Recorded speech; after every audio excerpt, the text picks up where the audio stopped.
Good day mga kabomboms. Today ituturo ko sa inyo kung paano ba tayo makakapag-trade dito sa may Gcrypto. Yes, sa loob mismo ng Gcash, pwede na tayo mag-invest katulad ng mga madalas yung naririnig kung saan pwede kayo mag-buy ng crypto.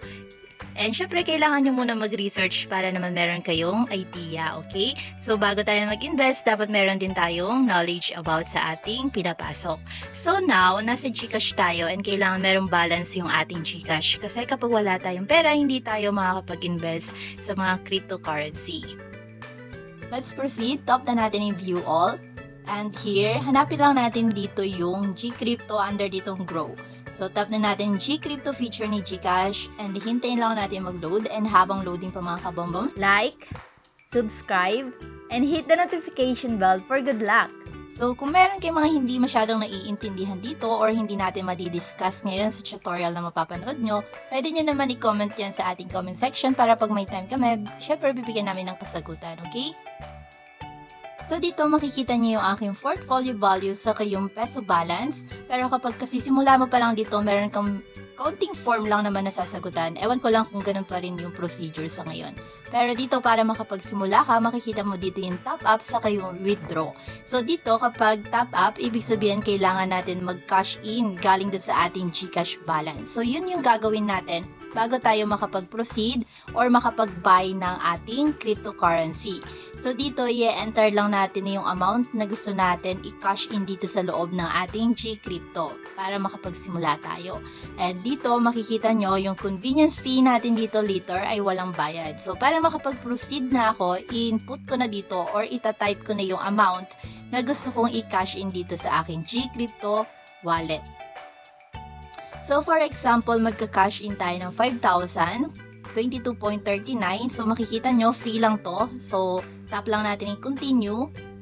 And kapag ganyan, halimbawa, hindi nagpo-proceed, ibig sabihin, pwede natin itry baguhin yung amount. So, tanggalin natin yung 0.39 and let's see kung gusto na kapag walang butal.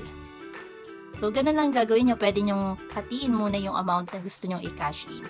Alright, so nag-proceed na yung ating nilagay na amount. And dito, pinaka-confirmation, kailangan lang natin i-tap dito yung pay para makapag-push through na yung ating transaction. Then, ito na yung pinaka-receipt ng ating cash in. So, tap natin yung okay, pwede natin i-download para meron tayong kopya. And pwede rin natin i-copy yung ating ticket or yung reference number. So, dito hintayin lang natin mag-reflect sa ating account and makikita nyo in just a few seconds, nag-reflect na siya sa peso balance and pwede na tayo magsimulang mag-trade. So, pumunta lang ako dito sa aking portfolio and halimbawa, hanap tayo ng cryptocurrency na gusto natin i-buy. So, meron ditong search tool pero pinindot ko yung Bitcoin dahil ito yung sigurado kung familiar na kayo, okay? So, dito, tatap lang natin yung buy. So, dito sa may market order, ito yung current price ng market ngayon.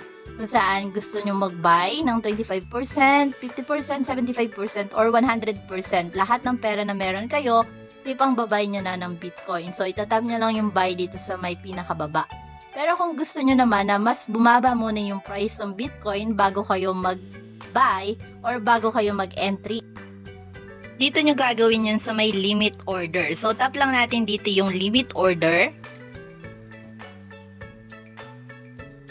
Okay, so dito sa may limit order, pwede tayo mag-set dito ng limit price. So, ibig sabihin, pag mas bumaba pa yung price nung ating Bitcoin or nung market, saka tayo papasok or mag-e-entry. Pero hindi na natin kailangan mag-monitor. So, mapupunta yan sa ating open order. So, ito yung currently price ng market.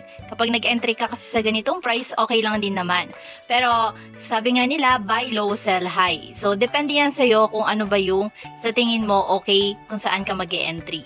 Pero kadalasan kasi, dahil meron ng limit order dito, mas mainam kapag nagsiset tayo ng mas mababang price kumpara dun sa current price ng market. Okay? So, dito, halimbawa, hintayin natin sa ganitong price yung Bitcoin bago tayo bumili. So, input lang natin yung price dito. Then, dito naman sa crypto quantity, depende sa inyo kung magkano ba yung halaga or kung magkanong amount ba yung bibilin nyo. So, andito, kung i-avail nyo ba lahat ng meron kayo, so meron tayong 5,000 for example, kung 50% lang ba ng ating pera yung ipangbabay natin, or yung 100% which is, ibig sabihin, lahat na ng meron tayo dun sa ating Gcrypto balance.